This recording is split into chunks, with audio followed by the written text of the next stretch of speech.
Wicked, The Life and Times of the Wicked Witch of the West, a documentary film about the Gregory Maguire novel. In 1995, author Gregory Maguire published his novel, Wicked, The Life and Times of the Wicked Witch of the West.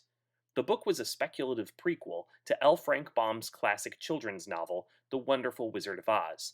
But Maguire's novel, far longer, more complicated, and filled with much more adult themes than Baum's Oz series, was not intended for young readers.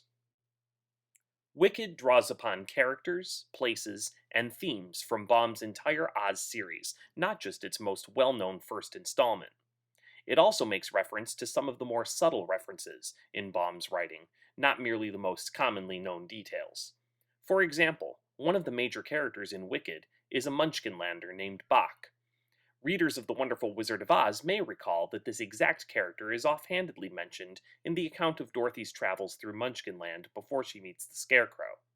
Though only mentioned briefly by Baum in The Wonderful Wizard of Oz, Boq becomes a fleshed-out major player in Maguire's novel. Where the original Oz books dealt with the simplicity of very clear elements of good and evil, Wicked attempts to paint a picture of a very real and complex land with political conflict, discrimination, and religion.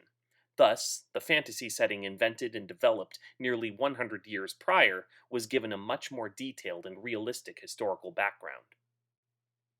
Wicked focuses on the Wonderful Wizard of Oz's minor character, the Wicked Witch of the West, and turns her into its protagonist, following her life story from her birth as an infant to her death at the hands of Dorothy, the protagonist of the original Oz book. Maguire chose to give the Wicked Witch a name, something that had never been done in any account of the Wizard of Oz beforehand. He gave her the name Elphaba, fashioning it from the initials of the author of the original Oz series, L. Frank Baum, LFB, Elphaba. In writing the novel, Maguire was faced with an interesting challenge. While he viewed his book as a tribute to the original Baum books, most of popular culture is more familiar with the MGM musical of The Wizard of Oz, starring Judy Garland as Dorothy. This film had made many pronounced changes from the book it was based upon. In writing Wicked, should Maguire write a prequel to the lesser-known book, or the more widely popular film? The result was that he chose a unique blend of the two. For one thing, the famed ruby slippers of the Wizard of Oz were originally silver shoes in the Wonderful Wizard of Oz novel. When Disney released the film Return to Oz in 1985, it was chiefly based upon the second and third books in the Oz series, but they chose to make Dorothy the protagonist of the movie, though she didn't actually appear in those books at all. Return to Oz also chose to keep the shoes as ruby slippers instead of silver shoes. Gregory Maguire, on the other hand, did something in between. The shoes in Wicked are made of a special glass that makes them look either silver or red, depending on the light. In this way, Maguire masterfully gave literary credence to the Wizard of Oz musical, providing an explanation of why the shoes could have been silver and ruby all at once. Another basic challenge in adapting the book was the actual appearance of the witch. The Wonderful Wizard of Oz never mentions her being green, though the musical version has made that detail a very prevalent one in popular culture. Additionally, the original incarnation wore an eye patch over one eye, where in the 1939 musical, both her eyes were in plain sight. For these details, Maguire, probably wisely, chose to follow the film rather than Baum's description. The original Oz books' images were highly reinforced by their classic illustrations, and these do no small part in helping to contribute to the witch's necessarily evil reputation. If Wicked's purpose was to make a sympathetic character out of her, such a physical description may not have suited well. Even the witch's role in The Wonderful Wizard of Oz was greatly different from that of the musical film. In the novel, she played a very small part, appearing in one portion of the narrative and never seen prior or after, whereas the film uses her continuously throughout. In turning her into Wicked's main character and using Dorothy only as a minor character near the end of the book, Maguire completely inverted the dynamic of Baum's book. In addition to the Wicked Witch of the West, Dorothy, and the previously almost non-existent Boq, Wicked also incorporates Baum's characters of Glinda, the Wizard, and the Wicked Witch of the East into its narrative. Glinda, first known as Galinda in Wicked, is depicted by Maguire as a member of the Gillikin High Society and Elphaba's roommate at Shiz University. The novel suggests that beneath the sweet and gentle persona depicted in Baum's books and the 1939 film, Glinda could actually often be self-absorbed and vindictive. For the wizard, Maguire uses him as a chief antagonist, seeking power and to overthrow the government.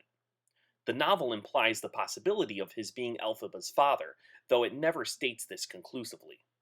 Elphaba's green skin is more or less explained by the fact that her mother was given a green elixir by a stranger who may or may not have been the wizard. Elphaba's sister in Wicked is named Nessarose. While L. Frank Baum's The Wonderful Wizard of Oz never identifies the witches of the East and West as having been sisters, Maguire aligns his vision with the Judy Garland musical on this point, evolving Nessarose into the Wicked Witch of the East. At one point, she does turn a woodsman into tin, which supports the origin account provided by the Tin Woodman in The Wonderful Wizard of Oz.